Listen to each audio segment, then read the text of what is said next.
Hello everyone. So today let us take a look at this question on the community about saving your Confluence site in case you want to discontinue or you have decided not to use Confluence for some reason. But this question is actually interesting because I guess many people may want to do it for a variety of reasons. Now the question is, if you discontinue your subscription to Confluence Cloud, what are your options for saving everything? Now, if you have a Confluence site, basically, your knowledge base where you have various spaces and knowledge base articles, and of course, a lot of things, then you can always take a backup of your Confluence for server and for cloud. I mean, let us say, because this question is on cloud, I'll talk about the options that you have.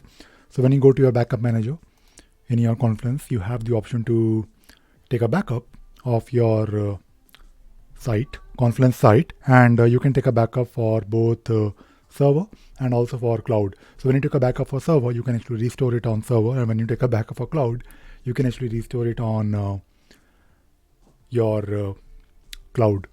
In case you have maybe in case you change your mind after a few months and you want to come back. So that is of course one obvious option. The other option is that if you have a Confluence site, let us say you have a site with spaces and you have a lot of content, you can always I'm talking about, first I'll talk about all the um, all the spaces and all the pages.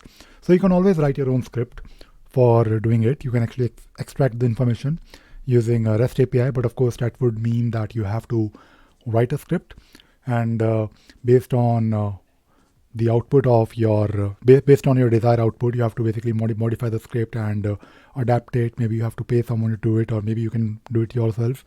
So you can always use REST API, where you can basically browse everything. And I'm sure if you search online, you will find plenty of examples on GitHub, for example, where people have shared similar scripts for both shell. Just using shell, bash, nothing much, but also using Python, for example. So that is, of course, one more option.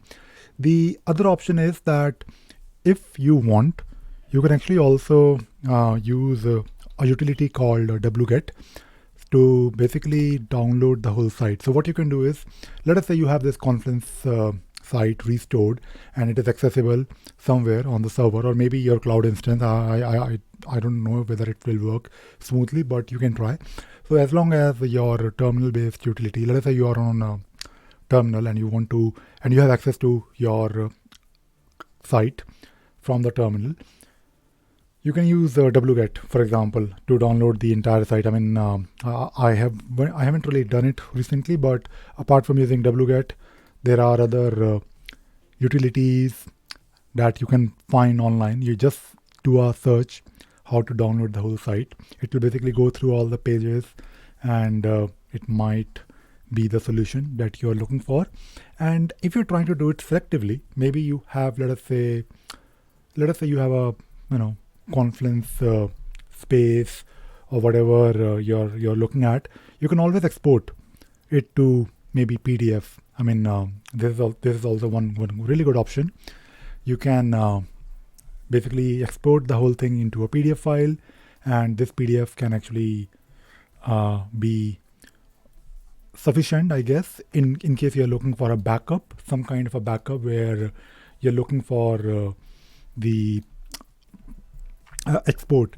At least it is an option for you. But I would I would highly recommend that you should take a backup of your whole site, the XML backup that you can generate from the backup manager, and then you have the option to either restore it on server, maybe maybe just buy a starter license. Do we have starter license? I don't know, but that is probably the ultimate option. Because you will have a backup of everything.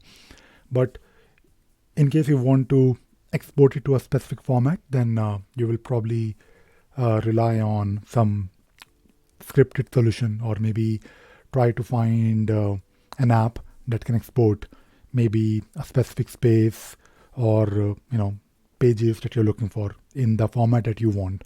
So I thought I'll probably talk about this today, because this is something that many people may want to do it. And I can understand, I mean, for some reason, if you are not really willing to use Confluence, or maybe you have changed your mind, or maybe you want to just stop using it, maybe because I know sometimes people want to evaluate a tool, and when they evaluate, they realize that no, this is probably not the right solution for me. And maybe instead of using Confluence, you can also think of, maybe you're thinking of building your own knowledge base. That is, of course, also an option, because Confluence is, of course, a product, and it has some features. It is great, but it won't really give you each and everything that you can do it maybe yourself by building your own knowledge base, by installing maybe MediaWiki or Drupal, for example. And there are plenty of other open source knowledge base solutions, or maybe some CMS that you can build and configure and populate yourself. So I thought I'll probably talk about this today in this video. And that is it. That is all I wanted to talk about. I hope you enjoyed watching this video and you learned something new today. Thank you very much. Bye bye.